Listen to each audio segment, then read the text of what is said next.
take this guy. There is nothing better than hot bread fresh from the oven. I'm a big fan.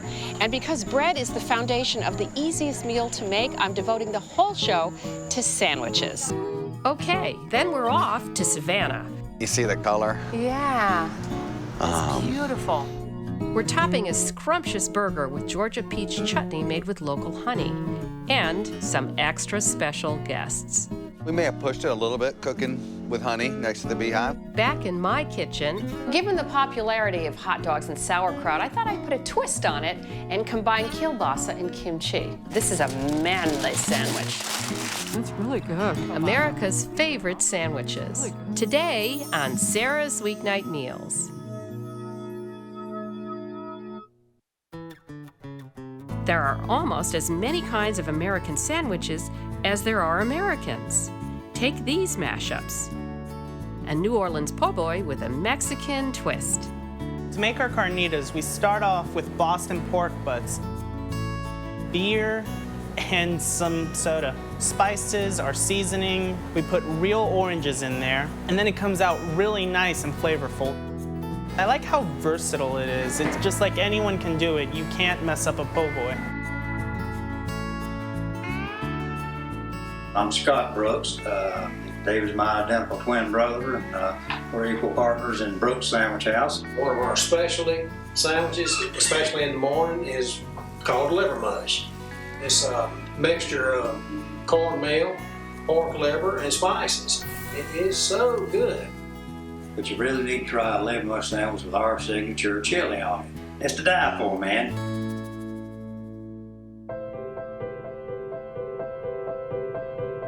Savannah, Georgia has beautiful buildings, gracious squares, and miles of coastline. It's also home to millions of bees, thanks to this man, Ted Dennard, and his Savannah Bee Company. He sells honey and bee-related products, but his real mission is to save the bees. Honeybees are amazing because they really help the whole world go around. They're not even supposed to fly. That aerodynamic is just not quite right, but they do anyway. They can double their weight with the nectar and pollen they're bringing back to the beehive. Honeybees will pollinate 500 million flowers. That's one beehive every year. By pollination, they provide the fruits and vegetables that we love to eat. They're feeding the world.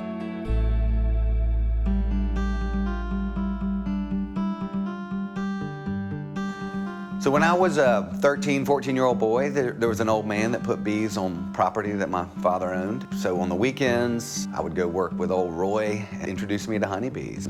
I just was enthralled by that, and I still am, 30-something years later. You see the kind of the color? Yeah, that's beautiful. What I want you to do is poke your finger straight in, break the wax, go in. Oh, wow. And then go under your veil. Okay. Okay. And see how they're nice and they're not. Oh, you know, you're the bee whisperer. You really are. If you teach someone that honeybees really don't want to sting you, because they don't, they die if they do. So if you're calm and just can ease in there and kind of, it's like Alice in the Wonderland, you can kind of get lost in there. Just fall right in. From the very beginning, I always wanted to teach people about honey. I didn't want to sell it, but I did want them to understand it. So education's been a big part of the Savannah Bee Company. It still is. And so we formalized that a few years ago by starting a nonprofit called the Because Project. We want to raise a generation that understand and love and protect our honeybees. And so we do that by putting these glass educational beehives in schools. It mounts on the wall inside the classroom. The bees come and go through a little tube. You're given a beehive, and then you can raise some money, and Savannah Bee Company will give you products to sell, and then you give the money to the Because Project. And then you can sort of pay it forward and pass it on to another school. One of the most admirable traits of honeybees is this symbiotic way of living in the world. You know, when they visit a flower, the flower's better off from having met that honeybee. If we could all live like that, where what we do in this world is benefiting this world. Honeybees have been here over 100 million years. They know how to live in this world and keep it going. So the human species could learn a lot from that model of honeybees, you know, making this sweet world go around.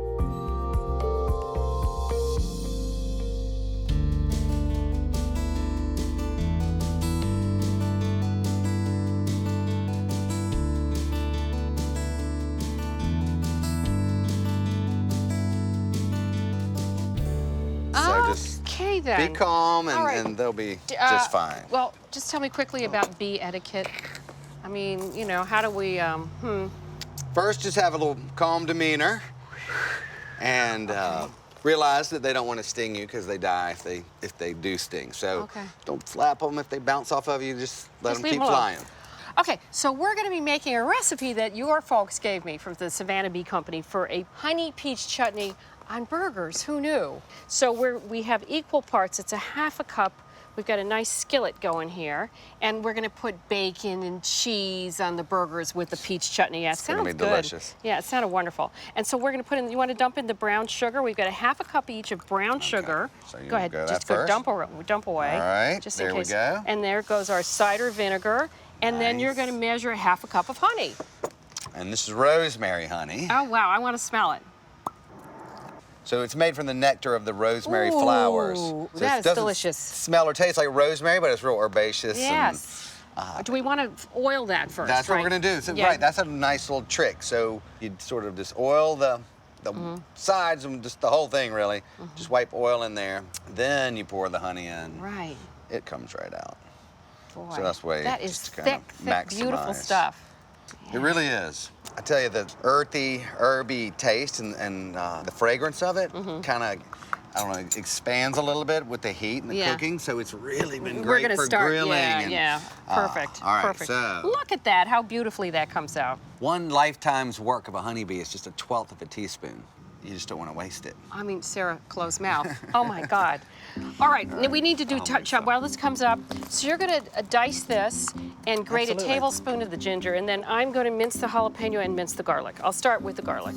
So everything just goes right into the pan. There's no sauteing, it's very simple. So I understand that about 1/3 of the world's fruit and vegetable crops wouldn't happen except for bees. 130 of the fruits, nuts, and vegetables that we humans like to eat are dependent upon honeybees for pollination. So wow. They make a major contribution. So that's why, when we all get upset about the honeys being endangered, we should worry about it for ourselves too. These honeybees have such a great sense of smell. They're coming over to the honey. Oh, isn't that funny? They're like, there's honey over there. We'll bait them over there. Should we put the lid on that? Do you think they're that would smelling help? that? Oh, they are. Okay, let's get everything in there because maybe that will mask it. Here goes the garlic, a tablespoon of minced garlic, 1 red bell pepper. Here comes the red pepper. And the onion, I have about 1/2 cup diced. Okay. 1 whole jalapeno minced, with or without the seeds. Right. And we've got 1/3 of a cup of golden raisins. Those are nice. Okay, and you know what? I'm going to start in the peaches. These are not that ripe, and this is actually a great way to use underripe peaches. Because anytime you cook an underripe fruit, it becomes very fragrant, the way you want it to. We're pretty particular about our peaches here in Georgia. I know, we're in peach country. But okay, anyway, so that's going to be about I don't need to measure it. No, right? So this is rustic. This is you and me, but it's roughly a tablespoon. All right, so I'm just using a paring knife. You can dump them in boiling water and then put them in ice water and the peel comes right off. But it's harder when they're not ripe. All right, so I have one I already peeled that I'm just going to, we need 1.5 pounds total, and I'm just going to finish sectioning it. But yeah, I know about your Georgia Nothing peaches. like mid-July Georgia peach. I know, they're so wonderful. Dripping. I know, it's the most refreshing thing you could possibly have. Okay. Okay, so I think I've got about 1.5 pounds here. That's what we need. Okay. All right, so there we go. So this simmered for about, roughly 10 minutes beforehand, or make sure it does, and then another 5 to 10. This is not rocket science. We're just trying to cook it down and soften the peaches. But boy, doesn't it smell good? It smells great. I like the the ginger. Yeah, It kind of pops out. Ginger and honey is a match made in heaven. It is. Okay, so let's get the burgers on. We've been preheating the grill. So we need to oil them on both sides and salt and pepper them. Okay, well, I'm glad to be cooking with you because I can learn something. Oh, can't we always? Well, I'm learning so much about bees, I have to say. Including what really the problem is that yellow jackets give bees a bad rap. Because it's yellow jackets that sting you, and they can go back and sting you again and again and again and again. Right, the honeybee loses its stinger and dies, so they don't want to sting you. Darn yellow jackets. I know it, they're just That's cranky. How rude, and yeah. honeybees are like the most noble species. So let's get this on. It's only 3 minutes aside. Here we go. I'm gonna open it right up. Yep. Oh, I'm gonna need that spatula. Yep, here you go. Okay. Here we go.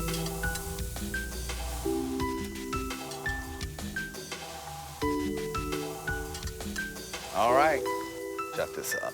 Okay, wonderful. All right, well, while that's cooking, let me ask you a question. So, bees are endangered, there's no doubt about it. So how can the average human, like somebody like me, help to make sure bees survive? I would say pay attention to see like what you should or shouldn't fertilize with or spray for insecticides and pesticides. Because that's bad for bees. It can be, and it depends on how you do it. A lot of the labeling will tell you that. But you can also just plant flowers. You can leave your yard, you know, unmanicured and wild and let those weedy plants grow up that flower.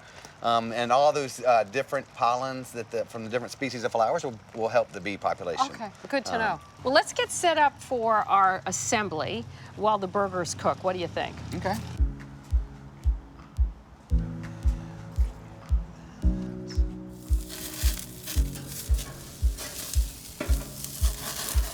Oh, that's gonna be beautiful. Yeah. All the crunch of the bacon. Oh, those look good. Oh, they're ready. Oh, Okay, yeah, what's okay. the next step? Okay, so now we get to top them with some bacon Okay. and some cheese. These are gonna be so good. These are sort of decadent. They are. Oh, What yeah. you know? Savannah. There's a lot of decadence that goes on here. Yeah, and then the chutney. Chutney. The That's best part. The extra special. Okay, so this will take no Secret time at all sauce. to melt. Okay. All right, let's get that to melt a little. Yes. All right, so I toasted these buns earlier. Let's just get them set up. Okay. So each one's gonna get topped with a burger and then our chutney, and it's just gonna be a happy thing. Oh, let's just do 3. There we go. Okay. So the honeybees are still here. I think They're loving they the honey. approve. I think they approve of what we're making. I mean, you know, isn't that a good sign? They only eat honey and actually pollen. So well, so that's why but they're loving our any- peach chutney. All right. So let's get those burgers on here. they are ready.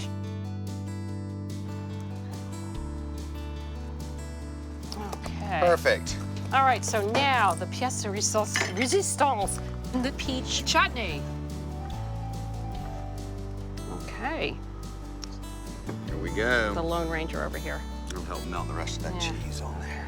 I think it is time to eat. I do too. Yeah. So you know what? I've got a couple of beers in a cooler here. Oh, you're my best So friend. just All can't righty have then. hamburgers this without is beer. like, whoa, this is the Dagwood. We have to lean over. I mean, it's huge. Oh. All right. What do you think? Wow.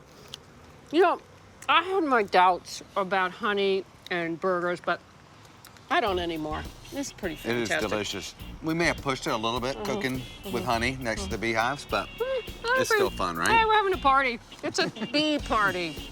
Yeah. We're hanging out. We're making a statement. Yeah.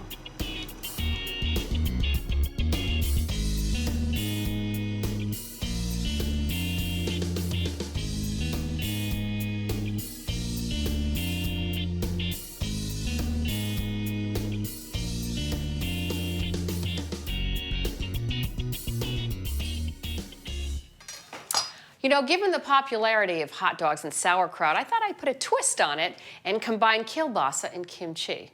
So I tried it on my family, they absolutely loved it, and now it's become my new classic sandwich. So let's get started.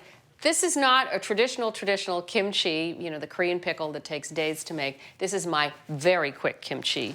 We start with Napa cabbage, and this is about a pound. I'm cutting off the end. And then we're going to cut this into ribbons and salt them. And There we go. And 1/2 inch. Now, for those of you who don't know what kimchi is, there's many different varieties of it. So it doesn't always involve cabbage. It usually involves garlic and many other flavorings, and it can be quite spicy. You can buy jars of it. There's some very good ones these days, but I really like making my own. So I'm looking for about 4 cups. I think that's about 2 cups I've got there.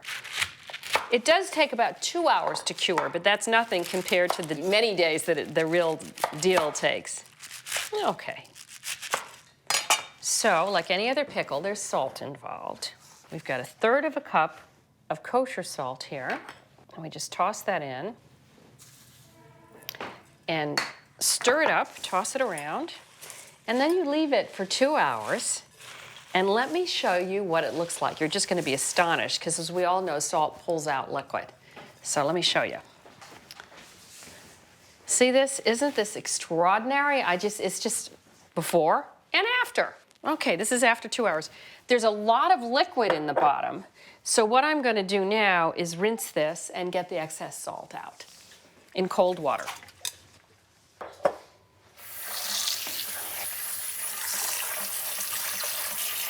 Wonderful. I want to get that excess liquid out. I'll squeeze it a little bit because we're going to make a dressing, which is going to flavor it.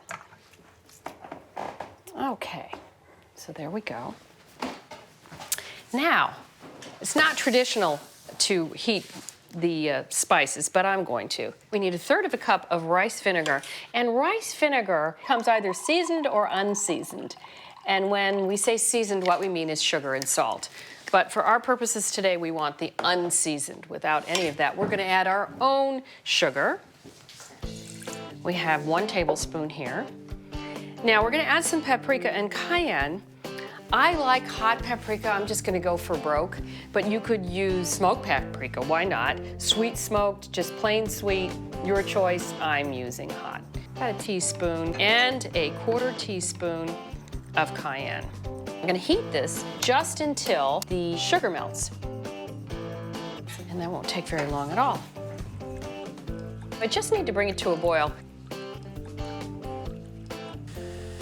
Okay, that looks good. Now the hot liquid goes right on to the cabbage, and it's going to turn it sort of a nice orange color. But that is not all. We have so much more to add to this pickle. So for start, we're going to add some ginger. This was a 3-inch piece that I peeled and then microplaned, or just grated. And then we have 1 teaspoon of minced garlic. Now 1/2 a red pepper, and I'm going to cut it into little strips.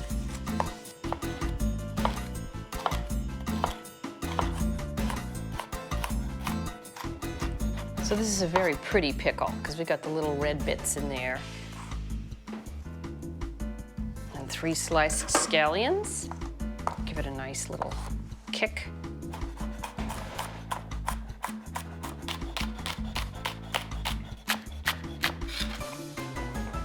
Okay, let me toss this up and tell you about a shortcut. If you didn't want to go to the trouble of salting the cabbage, you can just start with sauerkraut, because what is sauerkraut? It's salted cured cabbage. And you just rinse it and squeeze it out and put it in here in place of the napa. We're going to use this right away, but this will keep in the fridge for about a week. So I've got these wonderful rolls. Because, you know, when you go to a picnic, which is what I'm going to do with these, I'm going to go down and watch the boat race, the rowers down there. You need something you can pick up, be manly, and just eat. So, big rolls. But we're going to grill them first, get them toasted. You know, and bread, good bread, there's just nothing better. So make sure you get some good bread. We're going to brush it with a little olive oil.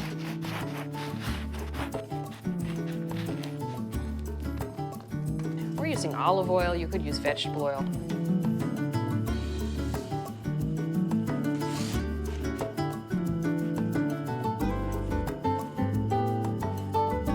Let's see. I'll get my kielbasa out. I'm pressing it down because I really want to get just a nice even brown color. Now, you know, I don't know why. Here I am. I grew up in New York City, For some reason, I didn't have a lot of kielbasa in my life. I certainly had plenty of hot dogs. I think I'm gonna cut this down here. I was a hot dog fanatic. As a matter of fact, that's mostly what I ate, along with hot fudge sundaes. I think I've mentioned that I was quite rotund as a child. But kielbasa, I don't know, my mom didn't buy it all that much. Just taking a tiny peek. Yeah, it's happening, not too fast, it's perfect. Now what kielbasa is smoked, well, it's generally smoked, so be careful, sometimes it's not. Sometimes it's fresh sausage. Generally, it's made with beef and pork or a combination, some spices, herbs, and garlic. When it's cured and smoked, see how firm this is? You could actually eat it straight up. But when it's fresh, then you need to cook it because it has not been cured. So we're gonna cut these. Now, how I really fell in love with kielbasa is my parents have a farmhouse in northeastern Massachusetts. And down the road, for the whole time that I've been going there, there's a little store. They have a meat counter with a guy named Pat Costello who makes ribs, his own sausages, and he makes kielbasa. And he smokes it right in the store. So some days when you go in, the place just smells like heaven. And what he used to do, because I became friends with him, of course, why wouldn't I, is he would give us a taste of the kielbasa hot right out of the smoker. I was like, there's just nothing better. It's just so good. Okay. Ah, well, it's a little blackened. I'm gonna fix that. Okay. You know this old trick. You learned this. You just scrape it off. We'll call it charred bread. But it'll have a nice smokiness. That's perfect. All right, on to the kielbasa. I put it cut side down. We're just warming it up first. All right, so let's give that a minute.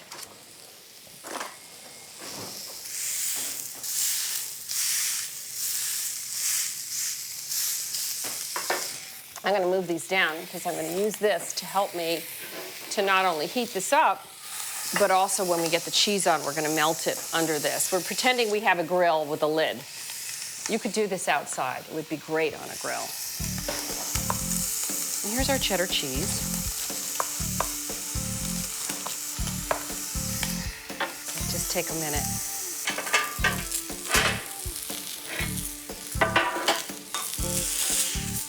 Ah, wow, that looks so wonderful.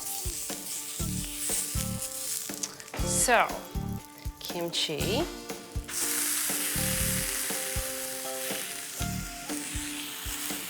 I think what I'm gonna do, because these are so thick, is I'm gonna just put a little bit of foil tinted over the top, because I think that's gonna pull off the cheese.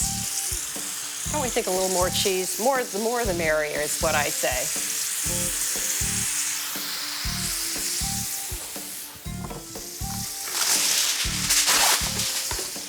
You have to get creative in the kitchen.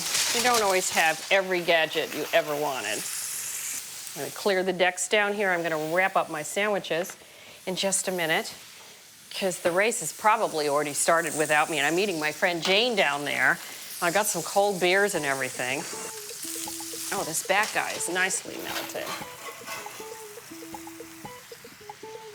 Whoa, that is one big, big, big sandwich. Get it all wrapped up in here. And what's gonna happen is it's gonna continue to melt because the bread is still a little hot. Here we go.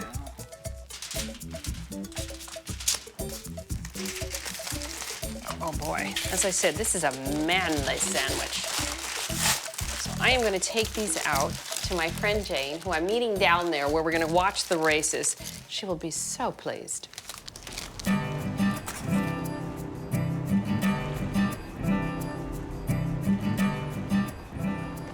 Jane!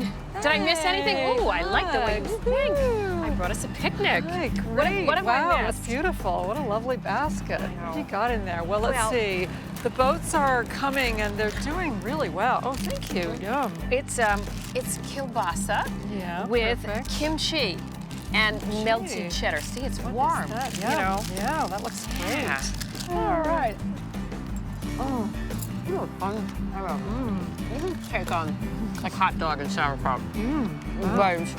That's really good. Kielbasa. Yeah. That's really good.